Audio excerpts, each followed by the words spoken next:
అందరికీ నమస్కారం అండి. నా పేరు నిహారిక. నేను ప్రస్తుతం సికింద్రాబాద్లోని హరిహర కళాభవన్ బ్యాక్ స్టేజ్ ఉన్నాను.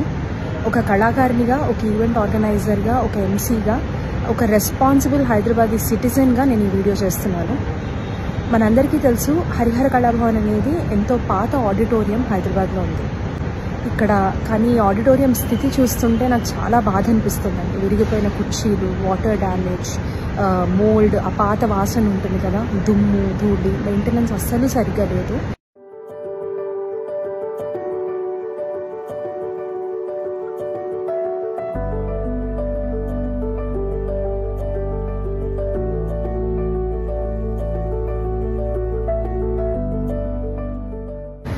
మరి ఎందుకు ఇక్కడ ప్రోగ్రాంలు చేసుకోవాలి, వేరే చోట చేసుకోవచ్చు కదా అని మీరు అనుకోవచ్చు.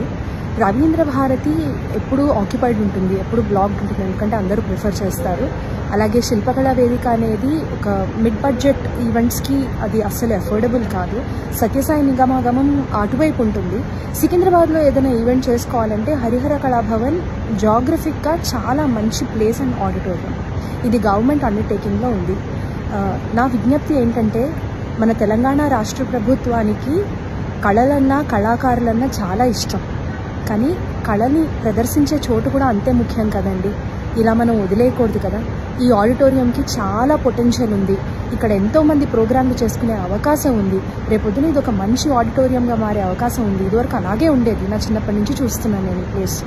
సో దయచేసి హూమ్సో ఇట్ మే కన్సర్న్, ప్లీజ్ ఎవరైనా సరే ఇది అండర్టేకింగ్ తీసుకుని దీన్ని రెనోవేట్ చేయిస్తారని మనస్ఫూర్తిగా కోరుకుంటున్నాను. రెనోవేట్ చేసే ప్లాన్స్ ఆల్రెడీ మీకు ఉన్నాయి అంటే కనుక థ్యాంక్ యూ సో మచ్. కానీ అది ఎప్పుడు, ఎలా, ఎవరు చేస్తారో కూడా దయచేసి ఇన్ఫామ్ చేయవలసిందిగా కోరుకుంటున్నాను. ఇవన్నీ వీడియో రూపంలో ఎందుకు, ఒక లెటరో, అఫీషియల్గా రిక్వెజిషనో పెట్టచ్చు కదా అనుకుంటారు. కానీ అవి చేసే ముందర I want to put it my opinion out there. And నా తోటి కళాకారులు, నా తోటి ఈవెంట్ మేనేజర్స్ అందరూ కూడా ఈ వీడియోకి సపోర్ట్ చేస్తారని, ఈ కాజ్కి సపోర్ట్ చేస్తారని కోరుకుంటున్నాను. Thank you.